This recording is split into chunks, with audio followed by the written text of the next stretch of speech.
The morning sun cast long shadows across the manicured gardens of Buckingham Palace as King Charles sat in his private study, staring at the stack of documents before him.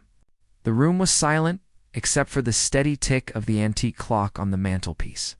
His hands trembled slightly as he picked up the reports that would change everything.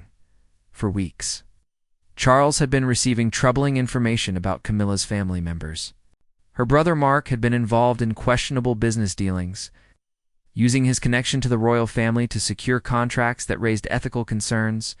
Her son Tom had been photographed at exclusive events, dropping hints about private royal conversations to impress wealthy socialites. Most disturbing of all, her daughter Laura had been secretly meeting with tabloid journalists, sharing intimate details about life inside the palace walls. The king felt a heavy weight in his chest as he read through witness statements and photographic evidence. This wasn't just about family embarrassment anymore. The royal advisors had made it clear that the monarchy's reputation was at stake, public trust already fragile after years of scandals. Could not withstand another blow from within the inner circle, Charles remembered. How fiercely he had defended Camilla during their early relationship, when the public and media were hostile toward their union. He had stood by her through the darkest times, believing that love could overcome any obstacle. Now, 30 years later, he faced an impossible choice between his wife and the crown he had waited decades to wear. The palace corridors buzzed with unusual activity that morning. Senior staff members moved with purposeful urgency, their faces grave and professional. Word had already begun to spread among the household that something significant was happening.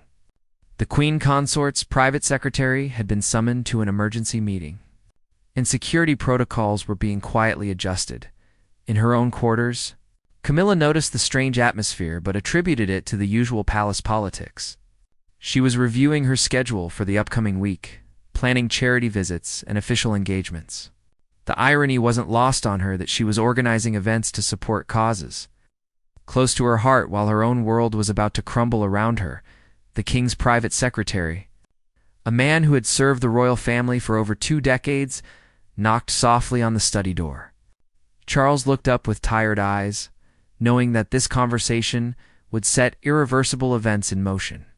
The decision had been made, but implementing it would require careful coordination to minimize damage to all involved. As the afternoon shadows grew longer, Charles finally stood from his desk. The documents were signed, the orders were given, and there was no turning back. In a few hours, he would have to face Camilla with news that would shatter not just their marriage, but her entire understanding of her place in the world. The weight of the crown had never felt heavier than it did in that moment. As duty prepared to triumph over love once again, the palace staff went about their evening duties with unusual quiet efficiency, sensing that something momentous was approaching.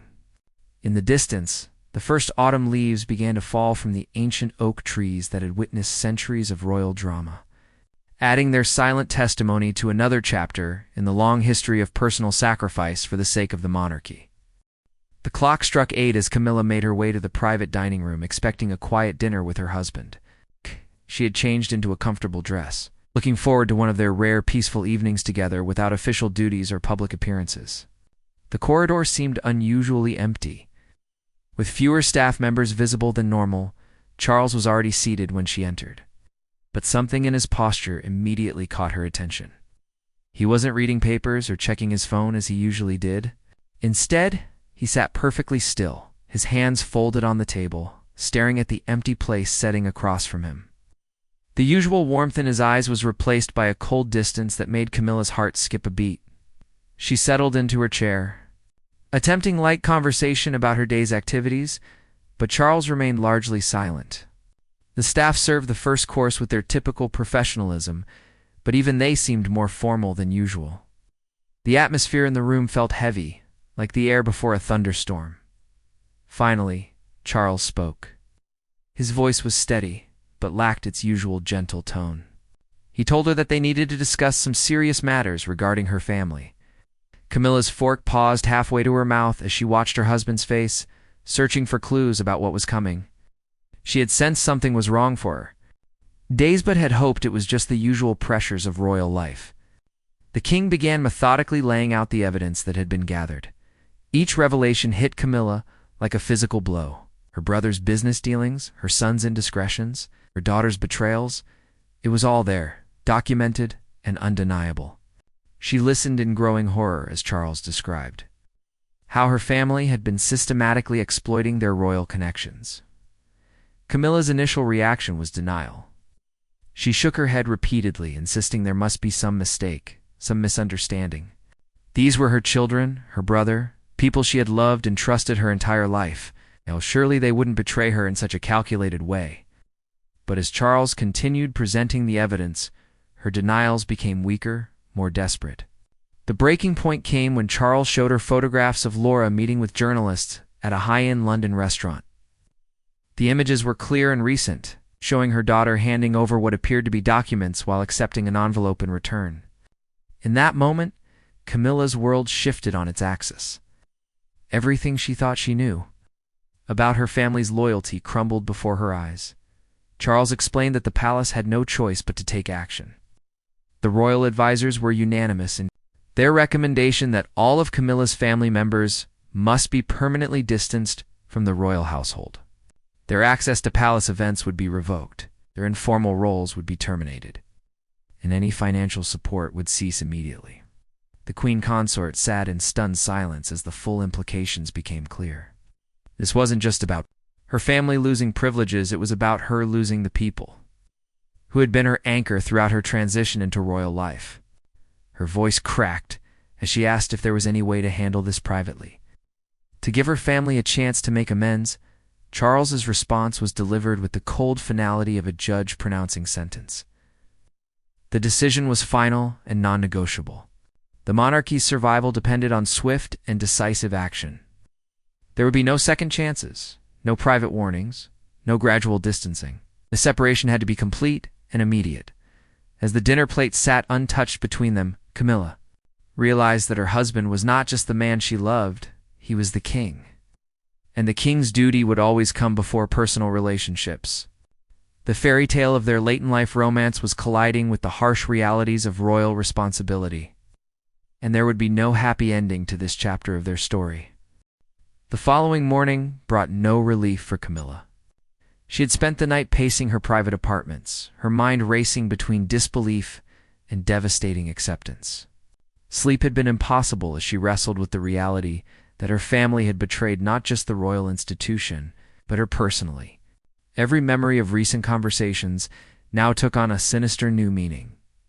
By dawn, she had made the painful decision to confront her children directly. Despite Charles's explicit instructions to maintain distance, she needed to hear the truth from their own lips. She called Tom first, her hands shaking as she dialed his number. His reaction confirmed her worst fears. There was no denial, no shock, just guilty silence, followed by weak justifications about opportunities and making the most of connections. The conversation with Laura was even more devastating. Her daughter's voice was cold and calculating as she explained how the media payments had helped fund her lifestyle. Laura showed no remorse, instead expressing anger that she was being cut off from what she considered her rightful benefits of royal association. The daughter Camilla thought she knew seemed like a complete stranger, unable to remain in the palace a moment longer. Camilla made a decision that would shock the royal household. She dressed quickly in simple clothes and walked out through the main gates, past the surprised security guards, and onto the busy London streets. For the first time in years, she was alone in public without protection or protocol. The busy city felt overwhelming after the controlled environment of palace life. People rushed past her without recognition, absorbed in their own concerns. For a brief moment, she envied their normal problems and ordinary family dramas. She found herself in a small cafe, staring at her reflection in the window, wondering how she had become so isolated from reality. Her phone buzzed constantly with calls from palace staff and security teams. But she ignored them all. The freedom felt both terrifying and liberating. She walked for hours through London's streets, her mind replaying every conversation with her family over recent months, seeing the manipulation and deception that she had missed in her trusting Nav. By afternoon, the palace security team had discreetly located her. but they maintained their distance per royal protocol. They could not force her to return, but they shadowed her movements to ensure her safety. The situation was unprecedented. A queen consort wandering London alone in emotional distress was a security nightmare and a potential public relations disaster. When Camilla finally returned to Buckingham Palace as evening approached, she looked like a different person. Her carefully maintained royal composure had cracked, revealing the vulnerable woman beneath the crown. Her clothes were disheveled, her eyes red from crying, and her usual confident bearing had been replaced by the posture of someone who had lost everything that mattered. The security guards at the palace gates had been briefed about her emotional state, but seeing their queen consort in such obvious distress still shocked them. These were men trained to maintain professional distance. But her pain was so visible that several struggled to remain impassive as she walked past them. Instead of going directly to her private quarters, Camilla stopped in the main courtyard. The weight of everything that had happened seemed to overwhelm her completely. She stood there as palace staff moved around her, some pretending not to notice her distress, while others watched with genuine concern. Charles had been notified immediately of her return. He watched from a high window as his wife stood alone in the courtyard, looking smaller and more fragile than he had ever seen her. The king felt the crushing weight of his decision. Knowing that protecting the monarchy had come at the cost of destroying the woman he loved, the Evening News would later report that the queen consort had been seen in London without her usual security detail. But the full extent of her emotional breakdown remained hidden from public view. Inside the palace walls, however, everyone knew that something fundamental had shifted in the royal household, and there would be no easy path back to the way things were. 3 days had passed since the devastating family revelations, and Camilla had barely left her private apartments. The palace staff whispered in corridors about her absence from scheduled events and the king's increasingly somber mood. Official explanations cited a minor illness, but those closest to the royal couple knew the truth ran much deeper. On this particular evening, Camilla received a phone call that would push her beyond her breaking point. It was her brother Mark, drunk and belligerent, screaming accusations at her through the phone. He blamed her for his business deals falling through, claimed she had betrayed the family by choosing the crown over blood loyalty, and threatened to sell his story to the highest bidding tabloid. The call ended with Mark's bitter laughter as he told her that if she thought the revelations so far were bad, she had no idea what else he knew about the royal family's private affairs. The phone went dead, leaving Camilla staring at the device in horror. Realizing that her nightmare was far from over, unable to bear the suffocating atmosphere of the palace any longer, Camilla made another impulsive decision. She needed air, space, and distance from the walls that now felt more like a prison than a home. But this time, her emotional state was far more fragile than during her previous escape. She rushed through the palace corridors, her breathing rapid and shallow, past startled staff members who had never seen their queen consort in such obvious distress. Her usual composed demeanor had completely disappeared, replaced by the desperate urgency of someone fleeing a burning building. When she reached the main security checkpoint near the palace gates, something inside her completely snapped. The sight of the imposing iron gates, the stone-faced guards, and the tourists pressing against the barriers suddenly represented everything that was wrong with her life. She was trapped in a golden cage while her family destroyed her reputation from the outside. The security guards on duty that evening were veteran professionals who had served the royal family for years. They had seen difficult situations before, but nothing had prepared them for what happened next. Camilla approached the main gate and began demanding to be let out, her voice rising with each word. When the guards professionally explained that protocol required advance notice for royal departures, Camilla's composure shattered completely. She began shouting that she wasn't a prisoner, that the gates that kept others out also kept her trapped inside. Her words became increasingly desperate as she demanded her freedom from the institution that had cost her everything she held. The scene escalated quickly as Camilla's emotional breakdown became increasingly public. Tourists and photographers outside the gates began taking pictures and videos of the queen consort in obvious distress. The security guards found themselves in an impossible position. They could not physically restrain her, but they also could not allow the situation to continue. Through her tears, Camilla accused the guards of being complicit in her imprisonment. She spoke about how the palace had taken her family away, how her husband had chosen duty over love, and how she felt more alone inside these walls than she ever had in her life. Her words were raw, unfiltered, and heartbreaking. The head of security, a man who had protected the royal family through countless crises, found himself struggling to maintain professional distance. This was not a security threat to be neutralized, but a human being in profound emotional pain. His training had not prepared him for the ethical complexity of this moment. Palace. Staff members began gathering at a respectful distance, some genuinely concerned for their queen consort's well-being. Others worried about the potential public relations disaster unfolding before the world's cameras. The situation was unprecedented. No one knew quite how to handle a royal breakdown happening in full view of the public, as Camilla continued her desperate pleas for freedom. Her words became more disjointed and emotional. She spoke about the loneliness of royal life, the impossible expectations placed on her shoulders, and the crushing realization that the people she had loved most had been using her for their own gain. The guards remained, professionally calm, but clearly distressed by what they were witnessing. These men had sworn to protect the royal family, but how do you protect someone from their own emotional devastation? The evening was growing darker, both literally and figuratively, as the situation showed no signs of resolving peacefully. The crowd outside Buckingham Palace had grown significantly as word spread through social media about the Queen Consort's emotional breakdown. Videos of Camilla's desperate pleas were already going viral, with hashtags trending worldwide within minutes. The 24-hour news cycle had found its next sensation, and Camilla was at the center of a media storm, unlike anything the royal family had faced in recent memory.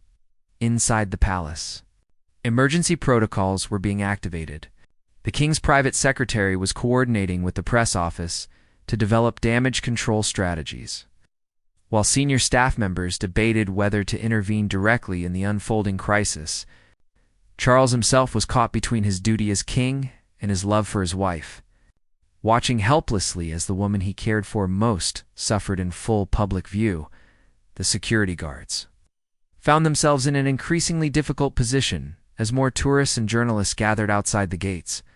Professional photographers with telephoto lenses were capturing every moment of Camilla's distress, while amateur videographers streamed live footage to millions of viewers worldwide.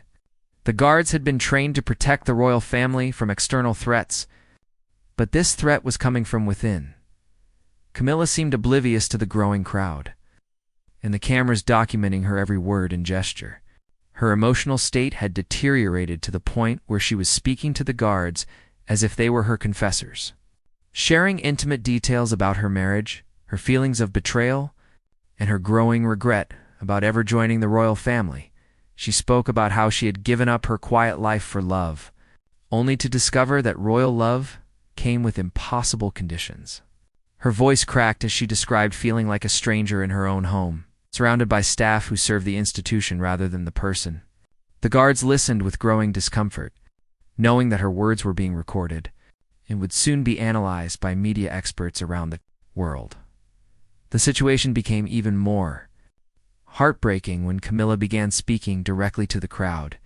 Gathering beyond the gates, she addressed the tourists as if they were old friends, thanking them for their support over the years, and apologizing for any disappointment her family's actions might have caused.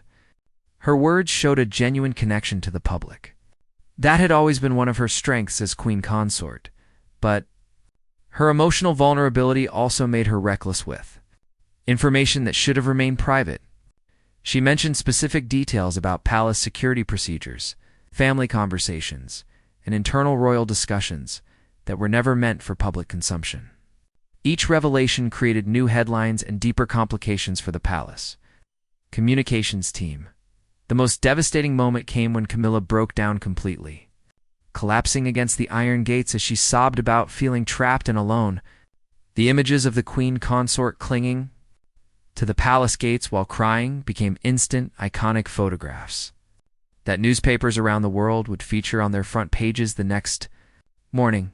a senior palace aide finally made the decision to intervene directly, approaching Camilla with the careful respect due to her position, while clearly trying to guide her away from the public spectacle. But Camilla's response was to accuse the entire palace staff of being part of a system that had isolated her from everyone she had once trusted. The aide's attempts to calm the situation only seemed to escalate Camilla's emotional state. She began questioning why she had ever agreed to marry into an institution that demanded such personal sacrifice. Her words about reconsidering her royal role sent shockwaves through the crowd and created immediate constitutional questions that legal experts would debate for weeks. As darkness fell, the palace gates became the center of a media circus unlike anything London had seen in years. News vans lined the street, reporters provided live updates every few minutes, and the growing crowd of onlookers created traffic problems throughout central London. What had begun as a personal family crisis had evolved into a full-scale royal emergency.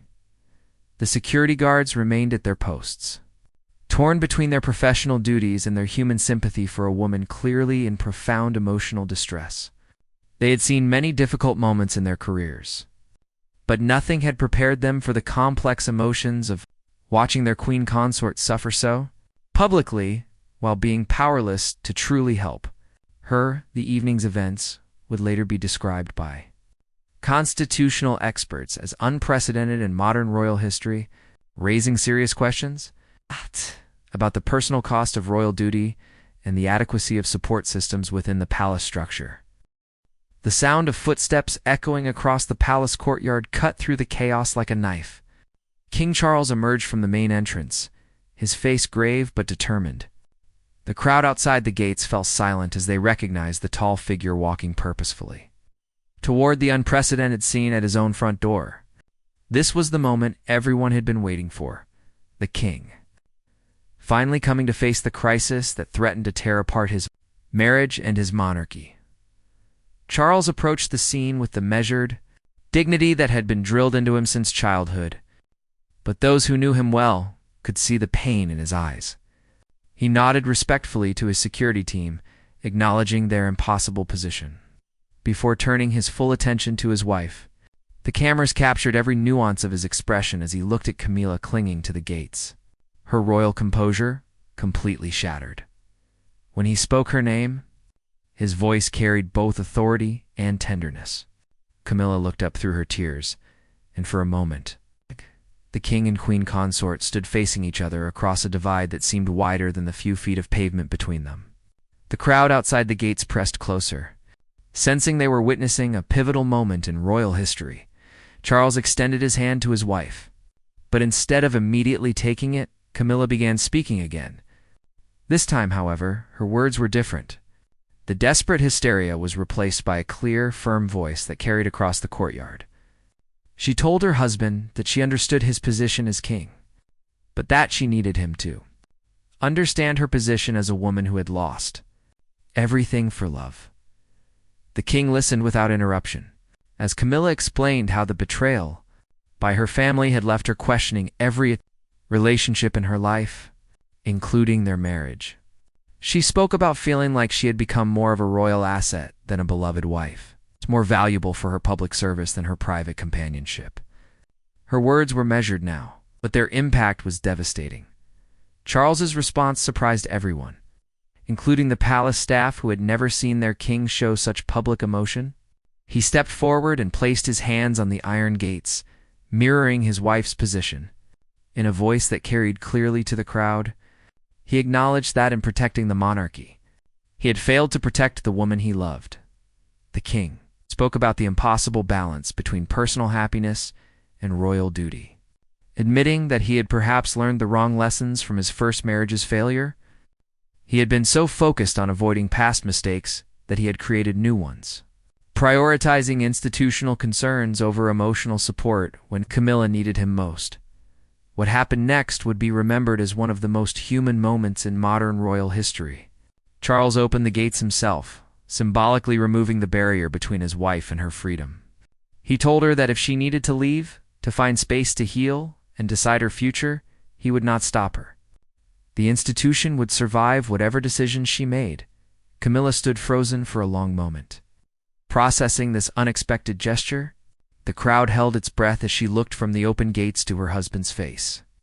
Seeing in his eyes the man she had fallen in love with decades earlier, before crowns and duties had complicated everything between them, instead of walking through the gates to freedom, Camilla made a choice that surprised everyone.